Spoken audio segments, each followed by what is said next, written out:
Hello everyone, welcome to my Paravi beginner tutorial. So in this video, I will explain the file formats of unstructured grid.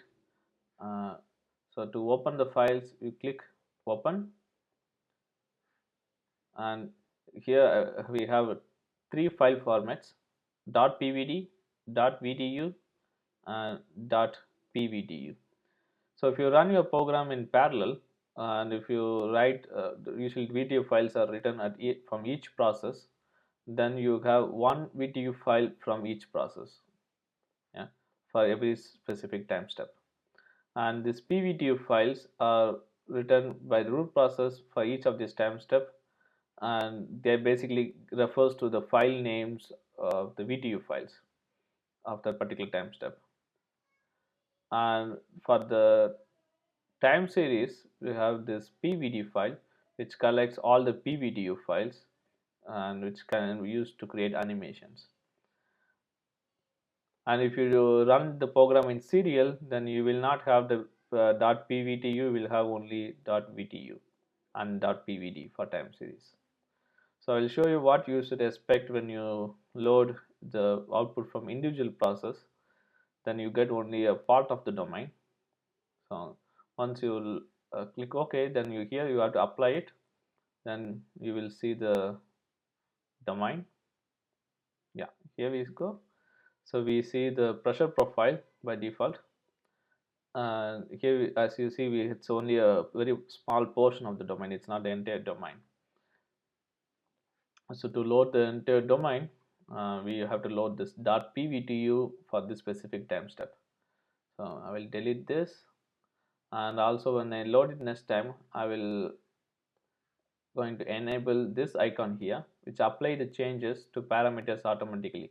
So if I click this, and then when I load the file, I don't have to click apply. It will uh, apply automatically.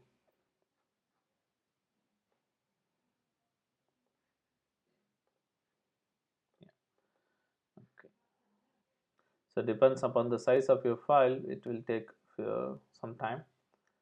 Let's wait. Okay, it's loaded. So what we see here is a pressure profile in a test case flow around the cylinder 2D for Reynolds number 100.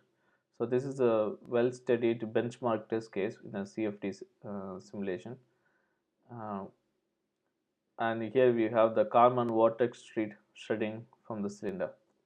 So, so if you go to the property window, you see all the variables available in this file, and if you go to the information, you see the number of cells and the size of this file, and then the each variable, what is the minimum and maximum, and also the range of your computational domain in all three directions.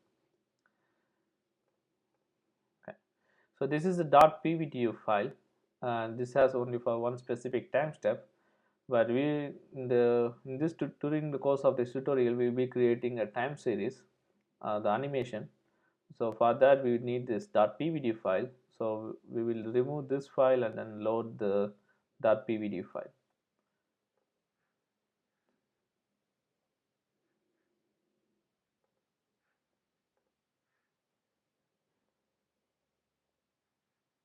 Okay. So since I have this icon active enabled, it will apply automatically. So you just have to wait until it's loaded.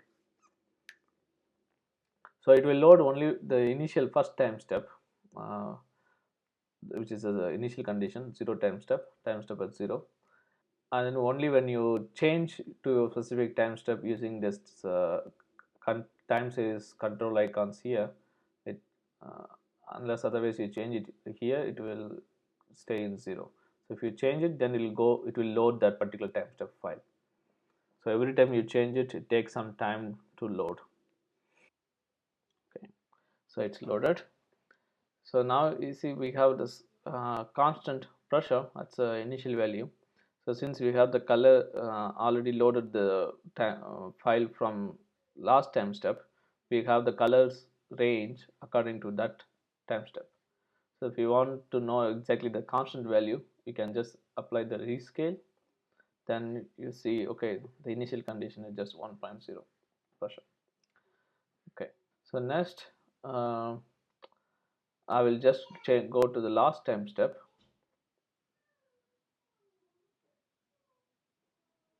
So while it's loading, I will also explain. Okay, in this test case, we have a slip wall, no slip, which is a velocity zero boundary condition at top and bottom, and at the inlet we have a velocity boundary condition, and on the outlet we have a pressure boundary condition, and also for the cylinder here we have a uh, no slip, zero velocity boundary condition. So as you see, I have totally 100 files, and my last simulation time is a 5 second. So I have roughly 20, exactly 20 files per second of simulation time. Okay, so it's loaded.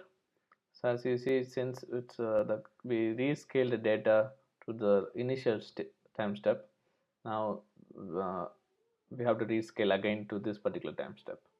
So just apply rescale. Yeah, we're back. So that's the same result as we had from this .pbtu file. Basically, it's just refers to that file.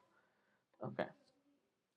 So in this case, actually, we have here the cylinder which is missing. So since because it's not part of the computational domain, and to for better visualization when you are presenting, it's nice to have the geometry there. So what I'm going to do is I'm going to load the STL which I already created, and if you like to know how I created that STL, you can watch the video. The link to that video is you can find it in the description below.